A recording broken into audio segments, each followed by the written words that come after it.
정면에는 에메랄드빛 지중해가 흐릅니다. 그 뒤로는 베수비우스 산이 감싸 풍수지리의 관점에서 보자면 완벽한 배산임수 지형을 갖췄습니다.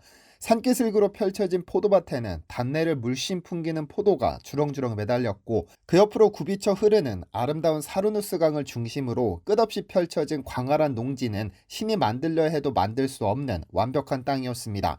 배산임수의 비옥한 토지를 갖춘 덕분에 이 도시는 어마어마한 번영을 누렸는데요. 무려 3,200m에 이르는 성벽, 8개의 성문, 12개의 사각탑을 갖춘 이탈리아 역사상 가장 번화했던 도시 폼페이입니다. 신이 내린 땅에 재앙이 닥친 것은 서기 79년 8월 24일 오후 1시입니다. 폼페이를 감싼 베수비우스 산이 갑자기 천지를 뒤흔드는 굉음과 함께 폭발했고, 무려 15분간 분출된 초고온의 화산재는 주변 도시를 전부 덮어버렸습니다. 이 화산 폭발로 폼페이와 수천 명의 시민은 그대로 땅속으로 사라져버렸고, 로마 제국의 찬란한 도시 문화를 꽃피운 폼페이는 화산재와 함께 역사 속으로 사라졌죠. 망토로 입을 가리고 웅크린 채 죽은 남자, 목줄을 풀기 위해 안간힘을 쓰다 몸이 뒤틀려 죽은 경비견, 바닥에 기이하게 누운 젊은 여인까지 잔인한 화산재의 습격은 후세에게 그날의 풍경을 남겼습니다.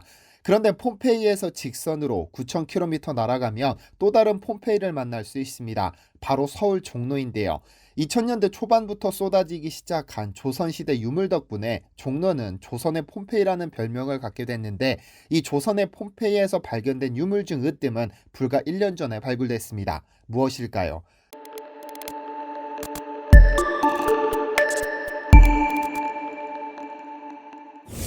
안녕하세요, 디스멘터리입니다.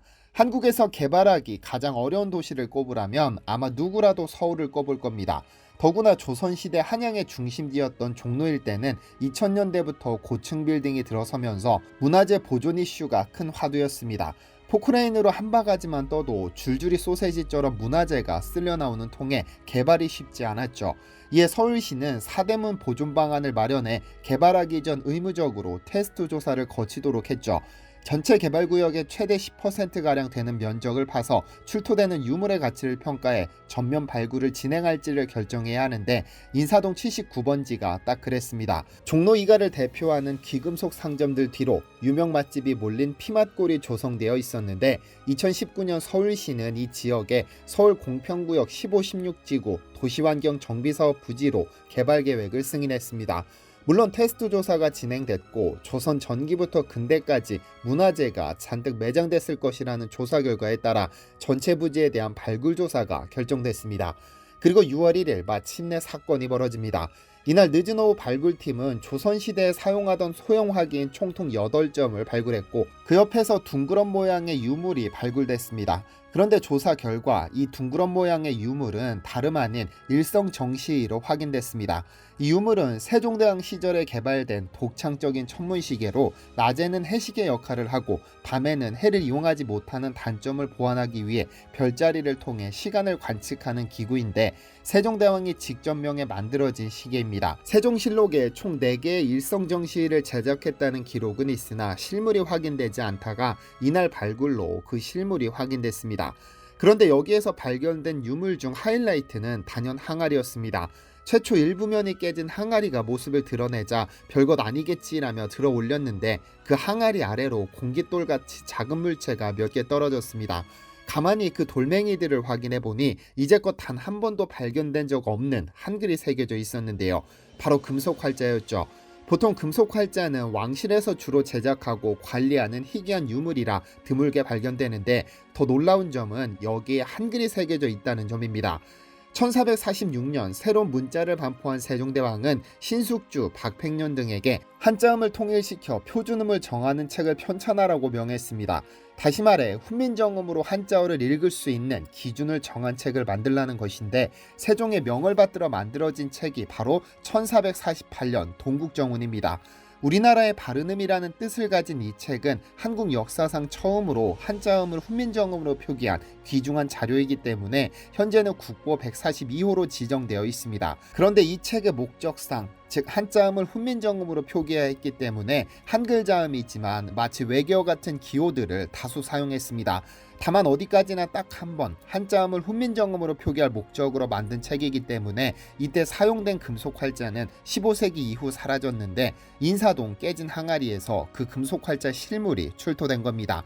이로써 유추할 수 있는 것은 첫째, 훈민정음 반포 이전에는 훈민정음이 새겨진 금속 활자는 존재할 수 없고, 둘째, 훈민정음 반포 직후 한자음을 훈민정음으로 표기할 목적으로 이 금속 활자를 만든 것이며, 셋째, 그러므로 이 금속 활자야말로 한반도뿐 아니라 세계에서 가장 오래된 한글 금속 활자인 셈입니다.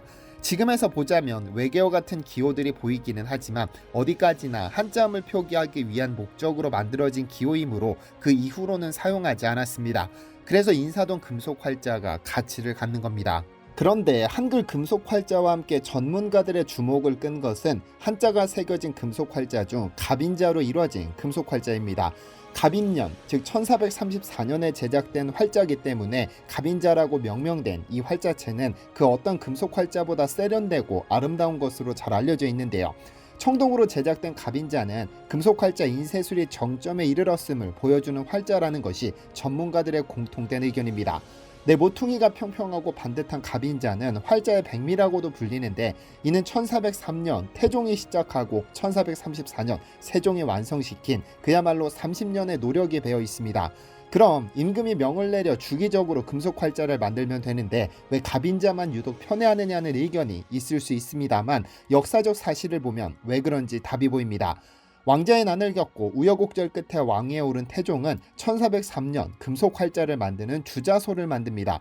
훌륭한 정치를 하려면 서책을 읽어야 하는데 조선에는 책이 부족해 훌륭한 유생들이 부족하다는 것이 이유였죠. 태종은 목판도 있지만 판이 깎이는 약점이 있으므로 금속 활자를 만들고 싶다고 주장해 금속 활자를 만들 주자소를 세웠죠. 그는 주자소를 세움에 있어 백성에게 비용을 부담시키지 않고 개인 재물을 투입했고, 부족한 금액은 대소신료들이 부담하도록 했는데요. 그리고 마침내 개미년인 1403년 개미자를 완성했고, 4년 뒤 1407년 개미자를 보완한 정해자를 주조하게 이릅니다. 그런데 태종의 뒤를 이은 세종은 아무리 봐도 이 개미자가 마음에 들지 않았습니다. 여전히 인쇄물이 성에 차지 않았기 때문인데요. 결국 그는 자신이 아는 최고의 과학자들을 전부 활자 개발 프로젝트에 투입시킵니다. 당시 프로젝트의 수장은 이천이라는 인물이 맡았는데, 그는 해시계와 혼천이 등을 지휘했던 인물입니다. 이차는 약 7개월간 개미자와 정해자의 단점을 보완시킨 경자자를 만들어냅니다.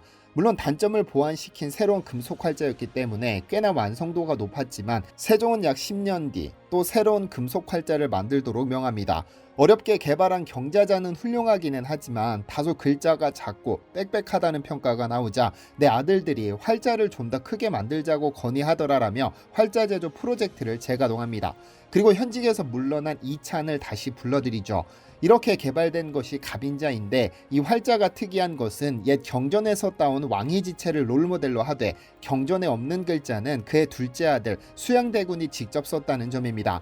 영화 관상에서 이정재 배우가 내가 왕이 될 상인가라는 명대사를 남겼던 바로 그 인물입니다. 500년 조선에서도 최고 명필이라 소문난 한사랄의 동생 안평대군에 밀려 명필가 소리는 듣지 못했어도 워낙에 서체가 수려하고 시원시원했던 것으로 잘 알려져 있죠. 어쨌든 왕이지체를 기본으로 수양대군의 서체가 더해져 완성된 갑인자는 그간 모든 단점을 보완한 덕분에 어떤 내용의 책도 초고속으로 인쇄할 수 있는 장점이 있었는데요. 이 덕분에 세종은 그간 펴내고 싶었던 마음의 양식을 마음껏 펴내 조선을 진일보시켰습니다. 지난 영상에서 언급했듯이 이미 한반도에서는 고려시대부터 금속 활자를 만들어 사용했습니다. 최근까지 발견된 금속 활자 중 가장 오래된 것이 북한 개성의 만월대에서 발견된 금속 활자인데, 이는 기존의 직지심체 요절보다 우리 조상들의 금속 활자 제작 기술을 15년 앞당겨 구텐베르크와의 격차를 더욱 벌렸습니다.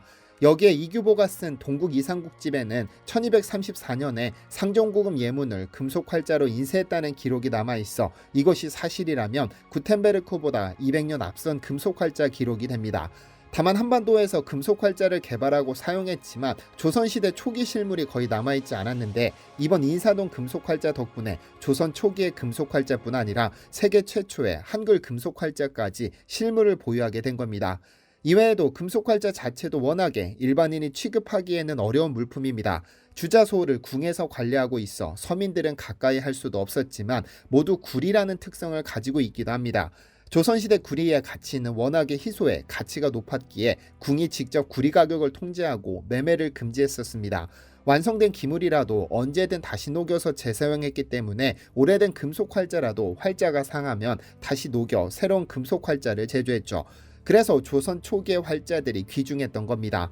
그런 의미에서 이번 인사동 금속 활자야말로 가장 의미 있는 유물 중 하나가 아닐까요? 디시멘터리에서는 여러분의 제보를 기다립니다. 제 채널에서 다뤘으면 좋겠는 뉴스 또는 널리 알려졌으면 하는 영상은 디시멘터리 네이버.com으로 보내주시면 소중히 제작하겠습니다. 시청해주셔서 감사합니다.